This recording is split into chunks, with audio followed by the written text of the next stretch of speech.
पिछले कुछ सालों में गोवा में जिस तरह की राजनीति हो रही है, जो जनता के हित में नहीं है, जो जनता के लिए डिलीवर नहीं करती है, जिसमें सिर्फ विधायकों को बेचा और खरीदा जाता है और सरकारें बनाई जाती हैं, जो पब्लिक मनी है वो नेताओं के और पार्टियों की जेब में जा रहा है, और जो जनता की ज़रूरतें हैं, चाहे वो बिजली हो, चाहे वो सड़कें हो, चाहे वो स्कूल हो, चाहे वो अस्पताल हो, उनमें किसी पर भी ग्राउंड पर डिलीवरी नहीं हो रही है। जो गोवा की सरकार का गवर्नेंस फेलियर है, उसको देखकर पिछले साल भर में ज़मीनी स्तर पर, गांव में, पंचायत में, असेंबली के स्तर पर, वहाँ पे तालुका के स्तर पर बड़ी संख्या में लोग आके आम आदमी पार्टी से जुड़ रहे हैं।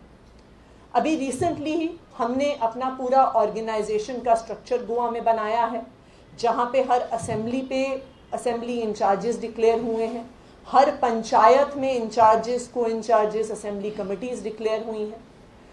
पर ना सिर्फ ज़मीनी स्तर पर लोग आके गोवा में आम आदमी पार्टी से जुड़ रहे हैं, पर आज हमें ये बताते हुए बहुत खुशी है कि हमारे बीच महादेव नायक जी हैं, जो 2 बार एमएलए रह चुके हैं शिरोडा विधानसभा में गोवा से।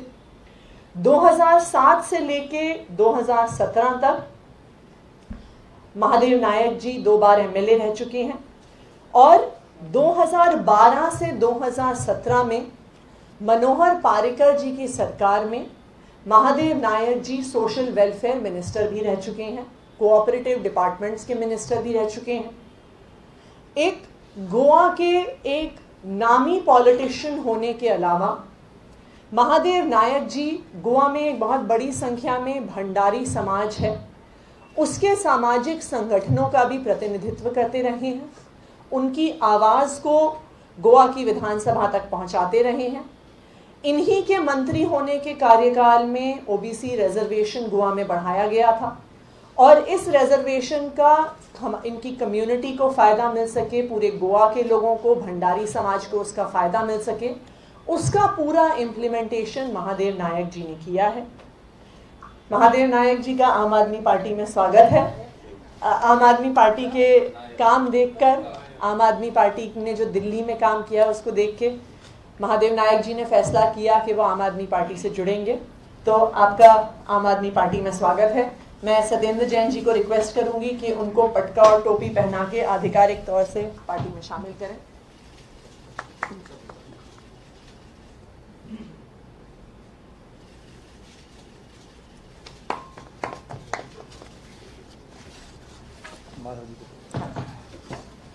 तो महादेव जी, अब हम चाहेंगे कि आप 2 शब्द कहें।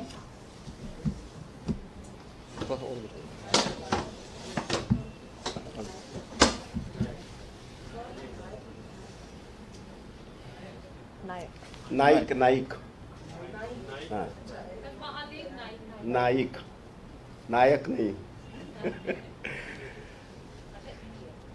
आज के इस पत्रकार परिषद में शामिल यहाँ के बिजली एवं उद्योग मंत्री जी आदरणीय सत्येंद्र जैन जी, यहाँ के विधायक माननीय आतिश जी, बराबर ठीक है, हमारे गोवा के संयोजक राहुल मामरे जी, इनका भी मैं गोवा की तरफ से दिल्ली में स्वागत कर रहा हूँ इस पत्रकार परिषद में। जैसे कि सर्वप्रथम मैं हमारे दिल्ली के राष्ट्रीय संयोजक तथा दिल्ली के आदरणीय मुख्यमंत्री जी सम्माननीय अरविंद केजरीवाल जी, इनका मैं बहुत बहुत शुक्रगुजार कर रहा हूँ, उनको धन्यवाद दे रहा हूँ कि आज इन लोगों ने हमको आप पार्टी में काम करने का मौका दिया है। और मैं ये आपको वादा दिलाता हूँ कि आने वाले समय में जब 2022 का इलेक्शन हो जाएगा और जिस तरह से दिल्ली में काम हो रहा है उसी तरह से अभी गोवा में भी अच्छा काम हो रहा है। मैं राहुल जी को बधाई देता हूँ, उनकी टीम को भी बधाई देता हूँ कि जब गोवा में दूसरी लहर आ गई कोविड की, उस समय इन लोगों ने बहुत बड़ा अच्छा काम किया, लोगों को बहुत राहत दे दी, कुछ धान रेशन दे दिया, ऑक्सीमीटर दे दिया, बहुत सारे काम इन लोगों ने किया। और इसलिए दिन ब दिन गोवा के ज़्यादा से ज़्यादा लोग इस पार्टी की ओर आकर्षित हो रहे हैं, उसमें से मैं भी एक हूँ। और जैसा कि भारतीय जनता पार्टी हमेशा ये कहती थी कि कांग्रेस मुक्त भारत, लेकिन गोवा में आज हम देख रहे हैं कि कांग्रेस युक्त बीजेपी हो गई है। यानी पहले 2 लिए थे कांग्रेस में, अभी और 13 लिया आफ्टर इलेक्शन, 17 के इलेक्शन के बाद, और ये सरकार चला रही है। इसलिए ये मिली जुली जो सरकार है वो कुछ काम नहीं करती, अनएम्प्लॉयमेंट बढ़ गया है। जैसे कि हमारे यहाँ एम्प्लॉयमेंट एक्सचेंज जो है उसमें 1.5 लाख युवा युवती अपना नाम उधर रजिस्टर किया है, और ये लोग सिर्फ 10,000 नौकरियां देंगे ऐसा ऐलान कर रहे हैं, क्योंकि ये इलेक्शन मैनिफेस्टो है। तो हमको आने वाले समय में केजरीवाल जी के नेतृत्व में, जैन साहब के नेतृत्व में देखना है कि जो यूथ है उनका भविष्य हम कैसा सफल करेंगे, और इसी आशा के साथ मैं यहाँ आया हूँ। जैसा कि जब मैं समाज कल्याण मंत्री, जब पोर्टफोलियो मेरे पास आया, और सिर्फ कुल 2 साल में, यानी 22 जनवरी 2014 में हमने 2 साल काम करके जो 19.5% रिजर्वेशन था ओबीसी के लिए, उसमें 19 जातियां आती है, उनको हमने 27% करवा दिया। उसमें नौकरी, एजुकेशन, ये सब आ गया। और जो मेरा एक्सपीरियंस है इतने साल का, मैं कम से कम 35 साल से राजनीति में हूँ। यहाँ नेफेड जो है, national agriculture federation of India, यहाँ मैं डायरेक्टर था। गोवा में स्टेट फेडरेशन का चेयरमैन भी था। वहाँ छोटे मोटे सहकारी सोसाइटी, वहाँ भी मैं चेयरमैन था। तो हमारा काम जो है, हमने कहीं शिरोडा कॉन्स्टिट्यूंसी में, मेरे कॉन्स्टिट्यूंसी में एक छोटा सा प्राइमरी हॉस्पिटल था, उसको हमने डिस्ट्रिक्ट जैसा स्वरूप दे दिया है, यानी 13.5 करोड़ का। पानी की समस्या थी, वो 52 करोड़ का ट्रीटमेंट प्लांट कंस्ट्रक्ट करके लोगों को अभी हम 10 MLD पानी दे रहे हैं। वैसे स्कूल, बिजली, हॉट मिक्स रोड, बहुत सारा काम हमने किया है। लेकिन आज मैं इस अपेक्षा से आया हूँ कि इनका हमको सहयोग चाहिए। और आने वाले समय में गोवा में आप देखोगे, आज मैं जो बात कर रहा हूँ कि आने वाले समय में आपकी सरकार गोवा में होगी, इसमें कोई दोहरात नहीं है, शंका नहीं है। इसी के साथ मेरा एक छोटा सा मैं खत्म करता हूँ। वेलकम। माधव नायक जी, जो कि गोवा की पॉलिटिक्स में जाना माना नाम है, 2 बार MLA रह चुके हैं, 5 साल के लिए मंत्री भी रह चुके हैं। आज गोवा की जो करंट सिचुएशन पॉलिटिक्स की है उससे परेशान भी होकर, और दिल्ली के कामों को देखकर, दिल्ली में जो काम हुए हैं मुख्यमंत्री अरविंद केजरीवाल जी के नेतृत्व में, आज इन्होंने आम आदमी पार्टी को ज्वाइन किया है। हम इनका बहुत बहुत स्वागत करते हैं। अभी पीछे मैं गोवा भी गया था, तो वहाँ के बिजली मंत्री ने साफ साफ कह दिया कि पता नहीं दिल्ली सरकार बिजली फ्री कैसे देती है हमें नहीं पता, और हम बिल्कुल नहीं देंगे।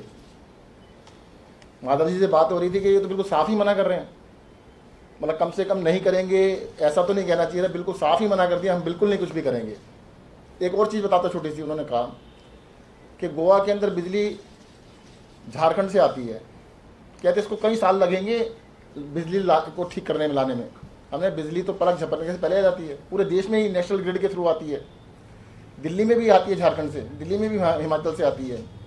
तो उनके इस तरह के झूठों को देखकर कि वो झूठ बोल रहे हैं, जनता को बरगला रहे हैं।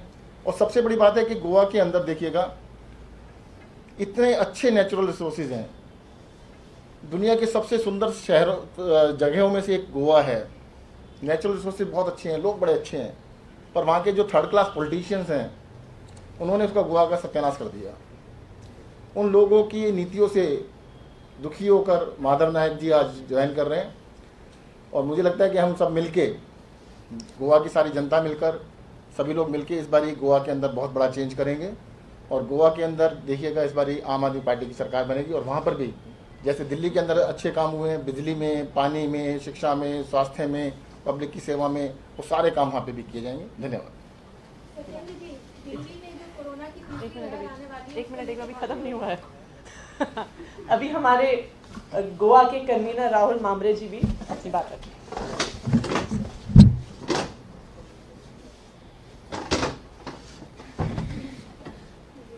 नमस्कार। आज महादेव नाइक जी ज्वाइन हुए हैं पार्टी में। ऐसा आगे चल के काफ़ी लोगों का गोवा में रिस्पांस आ रहा है कि जैसे महादेव जी ने बताया, कांग्रेस युक्त बीजेपी सरकार चल रही है गोवा में और काफ़ी लोग नाराज़ है। जब सरकार से उम्मीद है कि लोगों के लिए कुछ करेंगे, मतलब गोवा में भाजपा सरकार है, कांग्रेस के साथ है, कुछ नहीं करे कोविड के टाइम में या रेशन, हम लोगों ने लोगों को रेशन पहुंचाया, ऑक्सीजन कॉन्सेंट्रेटर पहुंचाया, काफ़ी मदद की। और देश में पहली बार ऐसा हुआ कि 2 पावर मिनिस्टर के डिबेट हुए थे। हमारी जो आंदोलन है, हम बिजली आंदोलन कर रहे हैं कि लोगों को बता रहे हैं कि 300 यूनिट फ्री देंगे। और पिछले हफ्ते ही सत्येंद्र जैन साहब गोवा में आए थे, नीलेश काब्रा गोवा के जो इलेक्शन मिनिस्टर है उनके साथ डिबेट हुई थी। तो काफ़ी लोगों ने देख लिया, पता चला कि दिल्ली के लोगों को बिजली जो मुफ्त मिल रही है, जो टैक्स का राइट यूटिलाइजेशन हो रहा है, टैक्स जो कलेक्ट कर रहे हैं, गोवा में बिजली भी कुछ नहीं, काफ़ी महंगी है बिजली। सो गोवा में वो बदल दिख रहा है हमको। we are sure that in the upcoming elections in 2022, people of Goa will give a resounding choice to us and they'll have the AAP model of governance in Goa as well. Thank you. Any question? पहले इसी के ऊपर पूछ लीजिएगा, बाद में बाकी। देखिएगा, एक चीज़ बता दूं मैं आपको छोटा सा। गोवा की जो बीजेपी पार्टी है वो बड़ी कॉन्फिडेंट है 2 चीज़ों के लिए। पहली, इलेक्शन से पहले वोट खरीद लेंगे, और हार गए तो इलेक्शन के बाद एमएलए खरीद लेंगे। तो उनका बस 2 पॉइंट प्रोग्राम है, इसलिए जनता के काम ही नहीं करना उनको। उन्होंने मुझसे बहस में एक बात कही थी कि ये तो वोट बैंक की राजनीति कर रहे हैं, आम आदमी पार्टी वाले वोट बैंक की राजनीति कर रहे हैं। मैंने कहा हाँ जी बिल्कुल कर रहे हैं, हमें जनता के वोट चाहिए, आपको तो एमएलए खरीद ही लेते हैं बाद में। तो उनको जरूरत ही नहीं किसी भी चीज़ की, वो इस ओवर कॉन्फिडेंस के अंदर है कि वो एमएलए खरीद लेंगे। मैं बता देना चाहता हूँ, दिल्ली के अंदर 2014 फरवरी से लेकर 2015 के बीच में 1 साल का समय था। बीजेपी को 4 एमएलए चाहिए थे, दिल्ली में हमारे 28 एमएलए थे, 1 एमएलए नहीं खरीद पाए थे। इस बारी आम आदमी पार्टी के एमएलए जीतेंगे, और उनको बता दें किसी को नहीं खरीद पाएंगे, चिंता मत करिएगा। हम बनाएंगे। नहीं, हम बनाएंगे। उन्होंने पहले कांग्रेस के खरीद के ना, इसलिए बना लिया था। हमारी सरकार बनेगी, हम तोड़ नहीं पाएंगे वो। हाँ बताइए। कोरोना की तीसरी लहर को लेकर के दिल्ली सरकार की क्या तैयारी, क्योंकि एलजी अलग-अलग अधिकारियों के साथ बैठक कर रहा है और भाजपा भी 12,500 वेंटिलेटर की तैयारी कर रही है। देखिएगा, भाजपा जुमला पार्टी है, भारतीय जुमला पार्टी के नाम से वो फेमस भी है, वो कुछ भी जुमले कर सकते हैं। आज आपने कहा 12,500 वेंटिलेटर की तैयारी कर रहे हैं, कल वो कुछ और कह देंगे, वेंटिलेटर नहीं थी, हम कुछ और कर रहे हैं। वो बिल्कुल ही हवाबाजी की बातें हैं।